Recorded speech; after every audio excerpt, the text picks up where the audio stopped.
Om Shri Gurubhyo Namaha. Welcome to Vedic Heritage. Some subscribers have reached out to me asking about the method of doing a puja. In this episode, let us see simple steps to do a puja at home. What is puja? Puja is an external activity which aims to cleanse one internally. Cleaning one's mind is called Chitta Shuddhi. When the mind is cleansed of its impurities, the Supreme Self within us shines forth. Puja is one of the methods used for this cleaning process. During a puja, we worship God in any form of our choice. We may choose to use a picture or an idol as a symbol of the deity we choose. The purpose of the picture or idol is to enable the mind to focus on one thought, that of the deity. If it is a daily puja, you may choose one or many such symbols of deities. If puja is to be done for a specific festival, we choose the deity for the occasion. For example, Ganesha for Ganesha Chaturthi, Krishna for Janmashtami, Durga for Navratri, and so on. In case you do not have any pictures, do not worry. The lamp itself can be used as the symbol of any chosen deity. I said puja is worship. Then what exactly is worship? We invite the chosen deity into the space of worship to accept our respect and adoration. Just as we would invite a guest, we invite the deity into our home and offer our hospitality. We show our love and devotion through gestures, stotrams, and offerings. We seek to build a bond with the divine through these gestures of familiarity.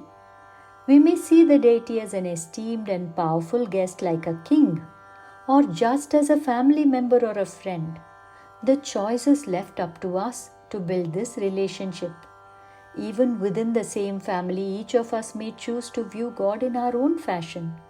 This is completely dependent on our individual personality. Now let us understand the various steps of the puja ritual.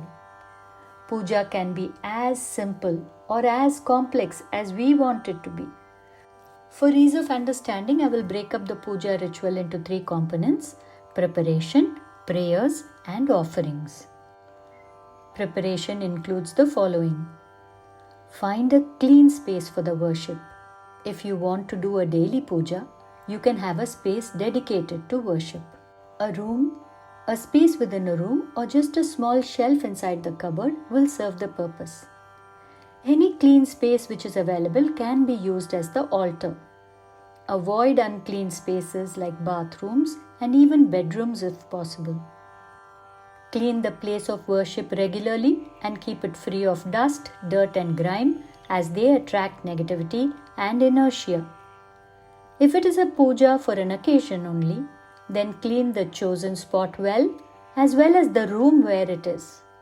It is a practice in Bharatadesha to clean the whole house ahead of important festivals like Pongal, Navratri, Deepavali, etc. Keep ready a picture or idol of a deity, lamp and a plate, Dhoop or incense and a holder for it, camphor and a holder, or a ghee lamp for arati, auspicious flowers and leaves, water in a container with a spoon, book of stotrams if required. Place the picture or idol of the preferred deity in the chosen spot. The idol should preferably be on a pedestal, stool, shelf, or any surface above the floor level. You may choose to decorate the deity with garlands and ornaments. Make a kolam or an alpana with rice powder or a swastika with Rangoli. If not possible, place a printed one. Rangolis for pujas are meant to be sacred drawings which can attract positive energies. You may place the lamp on top of the rangoli or behind it. Place the lamp on a small tray or plate in front or to the side of the deity. Lamp is always placed on a plate or a leaf. Apply Chandan and Kumkum on the deity and the lamp to sanctify them. You may do the same to the bell and Dhoop holder and water container too. Fill the lamp with ghee or oil and place the cotton wick inside. Now starts the actual puja ritual. Light the lamp. While you light it, mentally invite positivity and Lakshmi Devi into the home.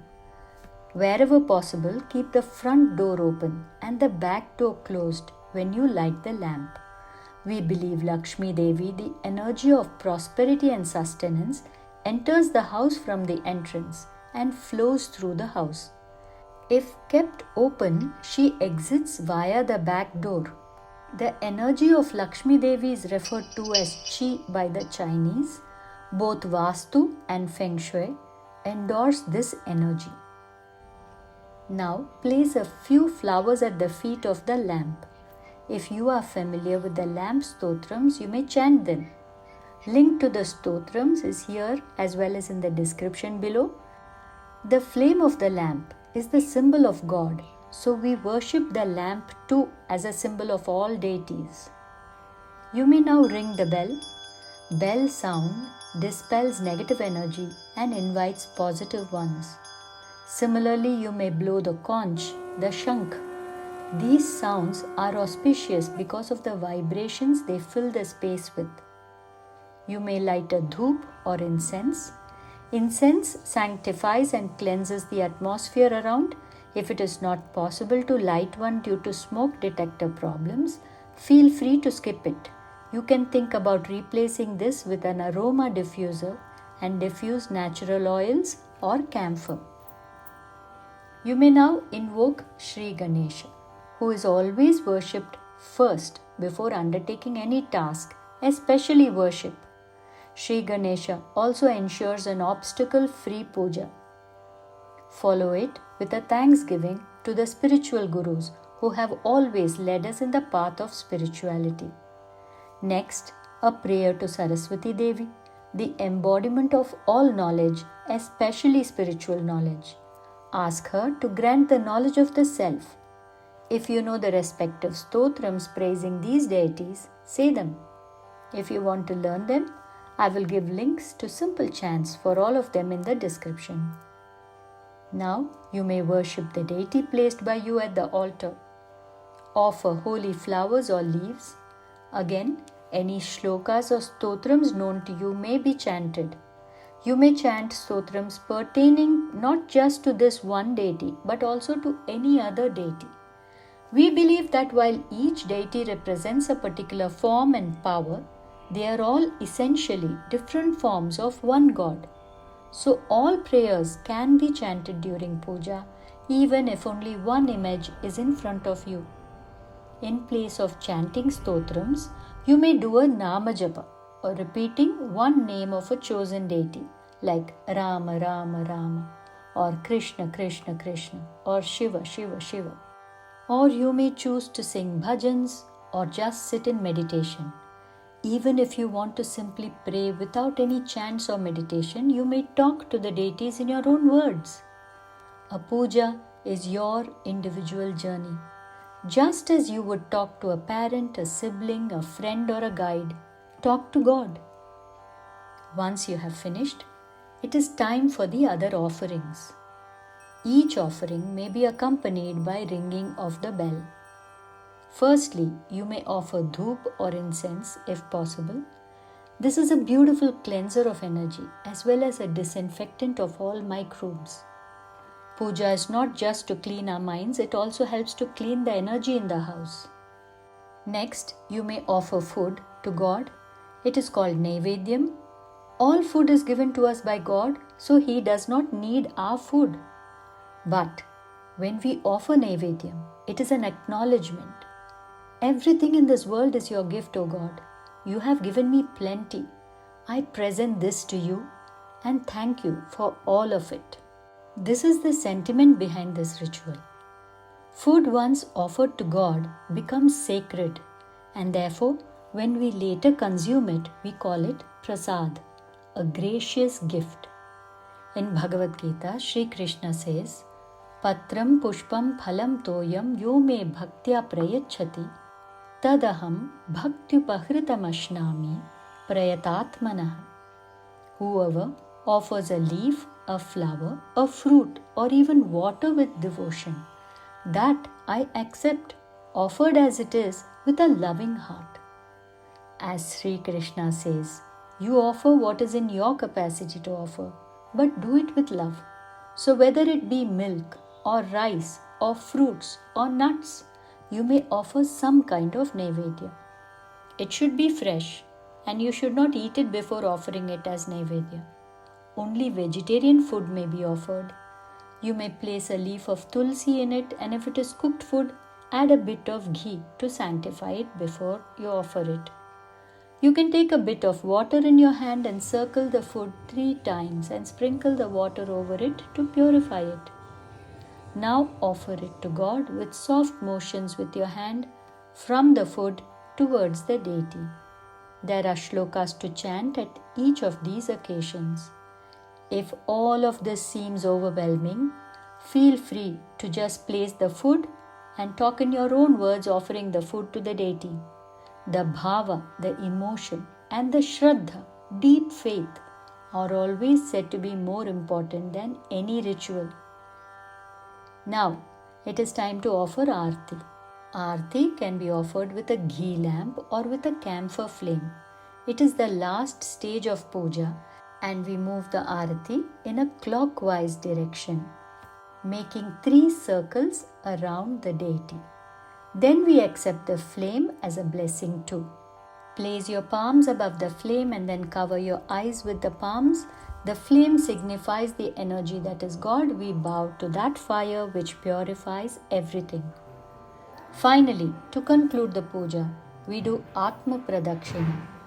We turn around clockwise doing a Pradakshina, a circumambulation for the God within us, and finish it with a Namaskar.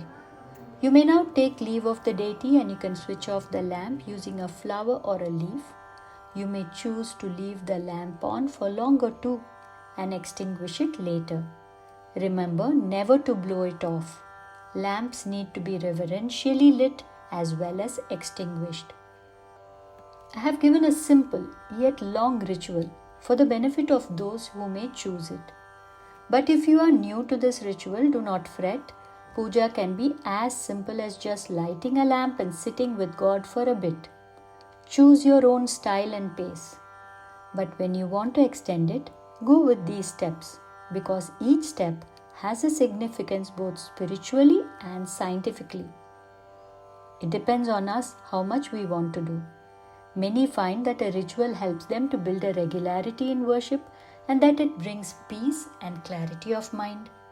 I hope that this small introduction helps those of you who may be keen on a daily ritual or maybe just a ritual for festivals. These rituals have far deeper significance, which I may share sometime later in a separate episode.